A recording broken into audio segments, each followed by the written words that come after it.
대항해 시대가 시작된 겁니다. 대항해 시대는 약 15세기에서 17세기까지 대규모 해양 탐험을 통해서 유럽의 강대국들이 전 세계의 식민지를 폭발적으로 확장해 나가는 첫 시기를 의미하거든요. 네. 이때 유럽의 열강들은 각종 이윤을 얻기 위해서 식민지로 삼은 나라의 주권을 때로는 강제로 빼앗기도 하고요. 또 잔혹하게 탄압도 했죠. 그리고 식민지에서 취득한 이득을 토대로 해서 자기네들의 국력은 강화해 나가고요. 전 세계 지배권을 유럽이 행사해 나가기 시작했던 거 아니에요? 이처럼 자 유럽의 욕망이 팽창하던 바로 이 시기 서서히 명나라에도 유럽의 손길이 뻗어왔겠죠. 그렇다면 가장 먼저 명나라를 노린 선발주자 어느 나라였을까요? 포르투갈. 맞습니다. 오. 1520년 약 30명의 포르투갈 사절단이요. 남경에 도착을 해요. 교수님, 그 왜구 때문에 바다에 대한 두려움이 컸잖아요, 명나라가. 근데 이 포르투갈에게는 문을 열어줬나요? 명나라 황실은 서구의 백인들 당연히 경계 대상이죠. 그리고 사실은 야만인이에요. 우리가 조공을 바치는 나라 너머에 있기 때문에. 그렇기 때문에 포르투갈을 쉽게 받아들일 수 없다고 봤던 거죠. 그런데요, 포르투갈은 끊임없이 명나라의 문을 두드려야 했어요. 이때 포르투갈이 집중적으로 노린 지역이 하나 있었는데 혹시 어디였을까요? 마카오. 네, 맞습니다. 바로 마카오? 당시에 마카오. 당시에는 변방의 어촌에 불과했던 마카오였습니다. 그래서 마카오의 에그타르트가 그래서 유명한 거네요. 그렇죠. 에그타르트가 그래서 유명한 것이죠. 동영 씨, 마카오라는 이름도 포르투갈이랑 좀 관련이 있나요? 네네, 맞습니다. 마카오에 살던 어민들이 바다의 여신 마조를 기르기 위해서 막강묘라는 사원을 세웠거든요. 포르투갈인들은 이곳에 도착해서 자신들의 식으로 발암하다 보니 마카오가 된 거예요. 아, 고려, 코리아 이렇게 된 것처럼. 아. 네, 맞습니다. 그래서 마카오에서 무역 활동을 하고 싶었던 포르투갈 상인들은 지방 관리들에게 뇌물을 바치면서 조금씩 자기의 영향력을 확산해 나갑니다. 그러던 중에 1557년 포르투갈은 드디어 명나라 황실로부터 공식적으로 마카오에 자신들의 거점을 마련하고 본격적으로 무역 활동을 할 수 있도록 허락을 받게 됩니다. 자, 이때 명나라의 황제 누구였을까요? 가정제라는 황제입니다. 자, 이전에 가정제에 대해 배웠을 때 혹시 가정제가 집착했던 게 뭐였는지 혹시 기억나십니까? 아, 잠깐만. 네. 되게 답답한 사람 아니었어, 이 사람? 아, 네. 답답했는데, 그때? 불교? 불로장생약 찾아다니고. 아, 맞아요. 불로장생입니다. 네. 네.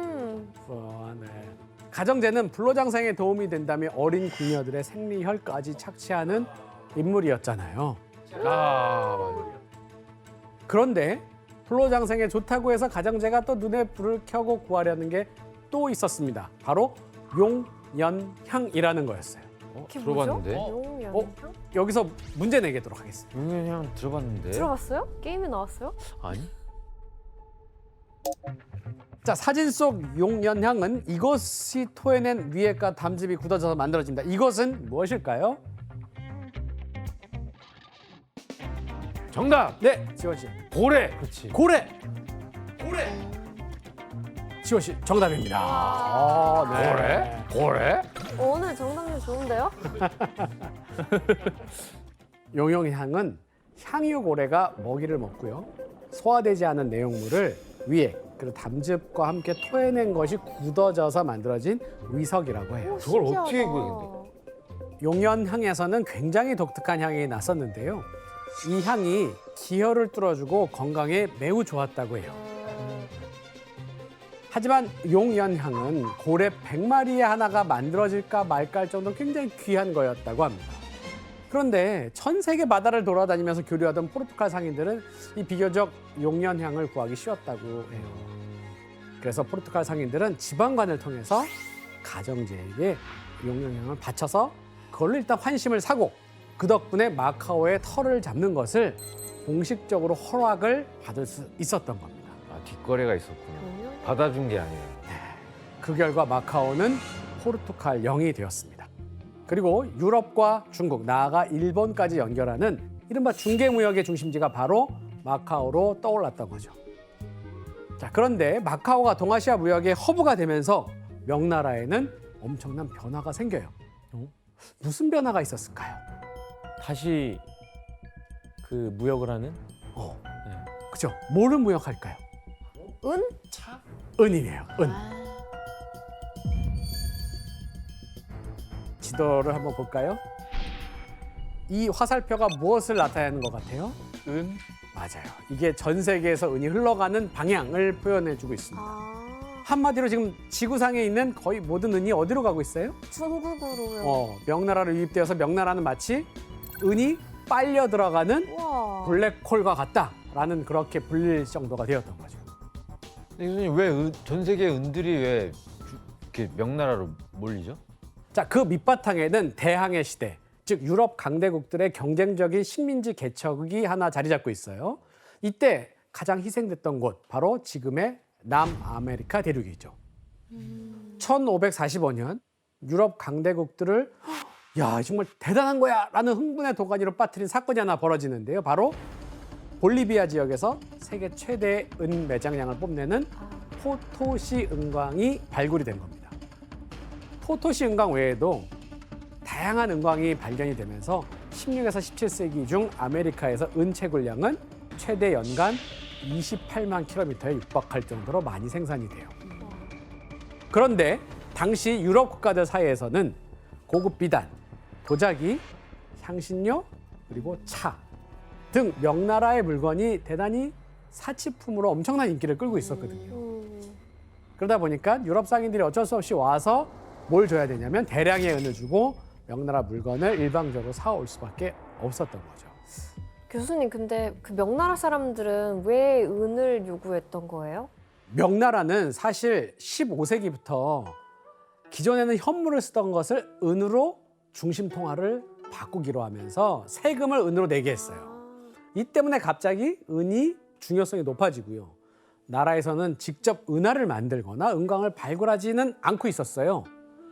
결국 명나라는 은의 수요가 지금 점점 증가하고 있었고 유럽은 아메리카 식민지를 통해서 은의 보급량이 늘어나는 상황이 서로 맞아떨어지면서 전 세계의 은이 지금 명나라로 몰려들게 되는 상황이 벌어진 거죠. 그 결제 대금을 은으로 달라고 한 거네요. 맞습니다. 그러자 명나라의 남쪽 해안에 있는 이 마카오, 광주, 천주, 월항 등의 도시들은 점점 유럽 상인들이 은과 물품을 교환하는 동아시아 무역의 중심지로 엄청 발전했겠다. 등극하면서 경제적 호황을 누렸다. 야, 은이 넘쳐났겠는데요?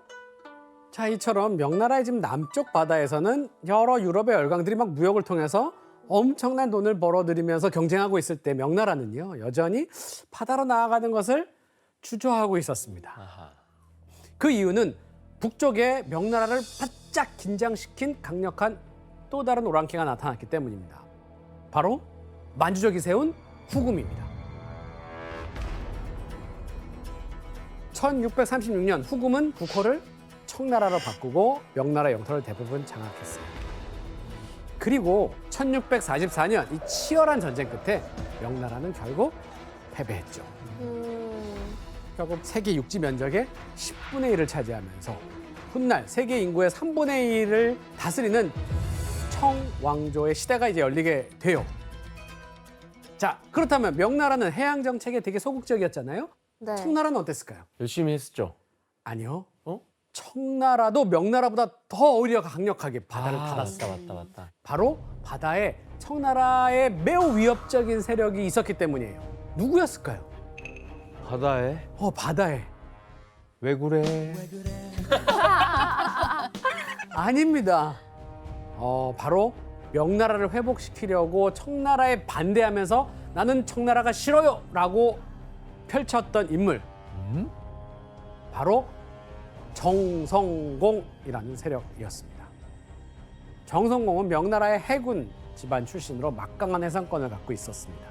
덕분에 이 강력한 해군을 이용해서 대만을 공격해서 빼앗은 지역에 동영국이라고 하는 나라를 세웠어요. 그리고 이것을 거점으로 청나라 영토와 인접한 동남 연해 바다를 지금 쫙 장악했죠. 그리고 청나라에 저항하기 시작했어요. 반면에 북방 출신이었던 청나라 만주족은 해전이나 해상 활동에 대한 지식이 아주 매우 희박했습니다. 그래서 해상에서 지금 신출귀몰하는 정성공을 잡으려고 했지만 성공하기는 어려웠던 거죠. 그래서 그렇다고 그 청나라 입장에서는 그 정성공을 그냥 내버려둘 수는 없을 것 같은데 어떻게 했어요? 맞습니다. 이걸 내버려둘 수는 없는 거죠. 결국 청나라는 정성공의 이 세력, 소위 반청 세력을 진압하기 위해서 극단적인 정책을 취하게 됩니다. 바로 1661년 청계령을 명령한 거예요. 해상을 막고 싶어.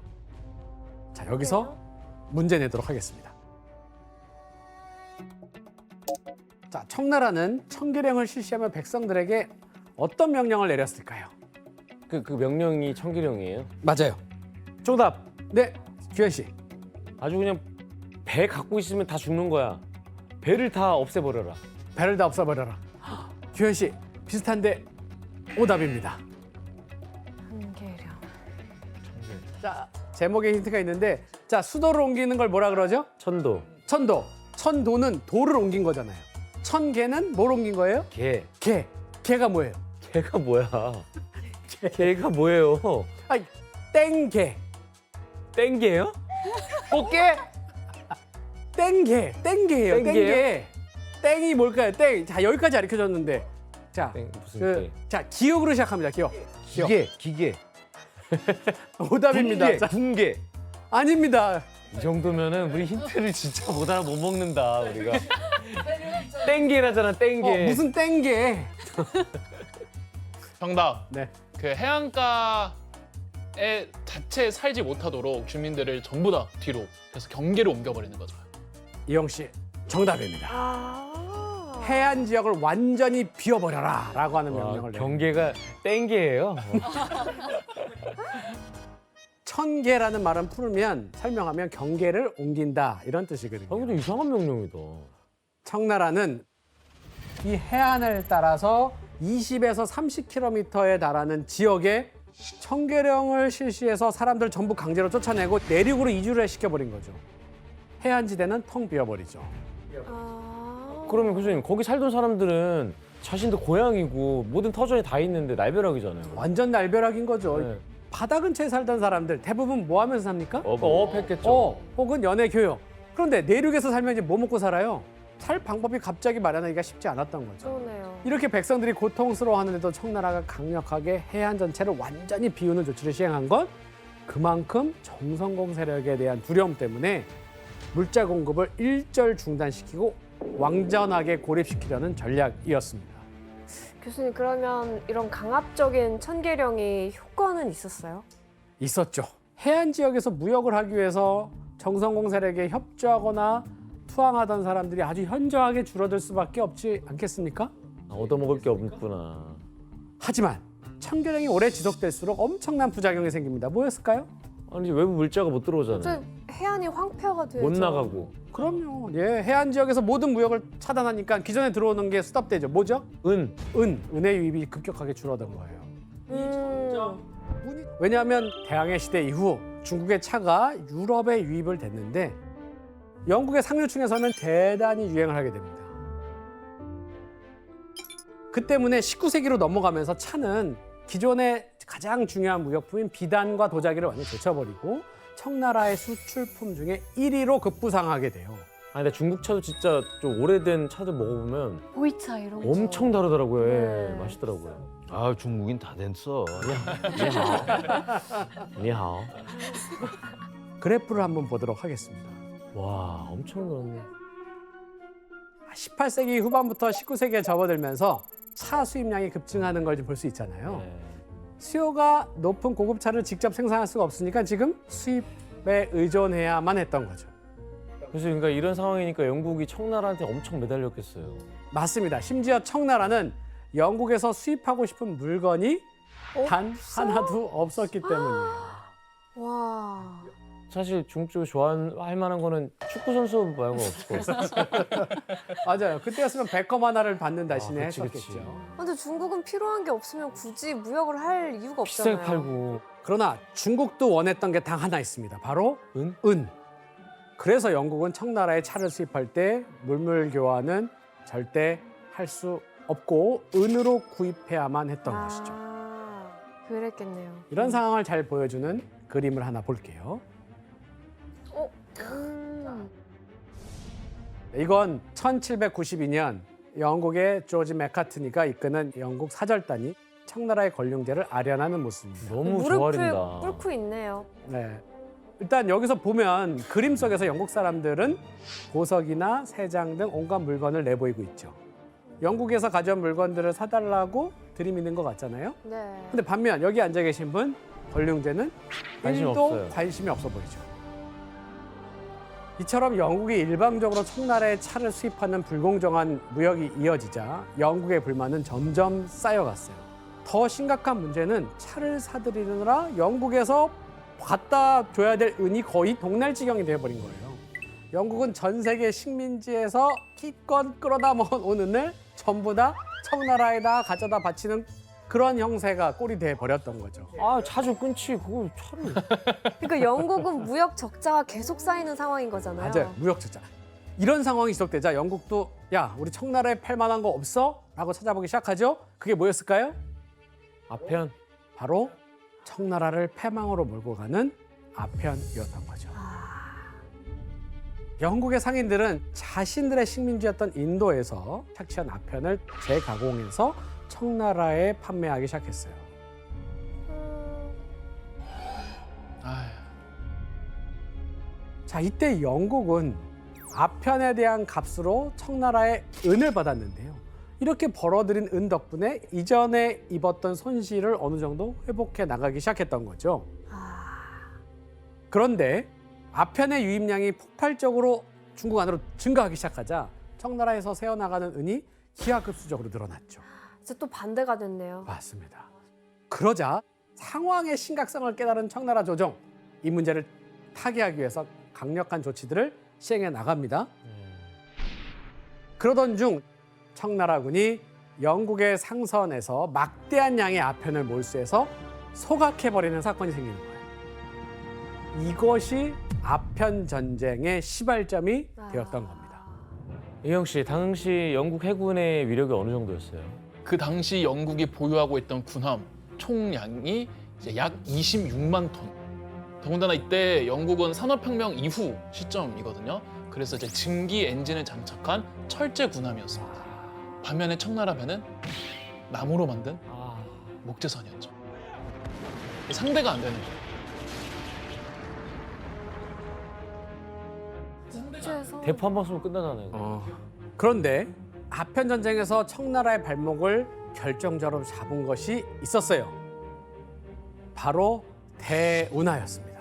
발목을 잡았어요. 네. 뭐지? 왜지? 진짜? 대운하는 명나라 때부터 중국 내 물자 이동의 동맥과도 같은 것이었죠. 네. 만약 대운하가 막히면 청나라 내부 경제와 군사력이 순식간에 마비되어 버리는 상황이 되는 거죠. 그러네요. 운송이 안 되니까. 영국이 이거를 알았던 겁니다. 아이고. 하는 물자 공급에 큰 압박을 느끼고 금방 무너지게 됩니다.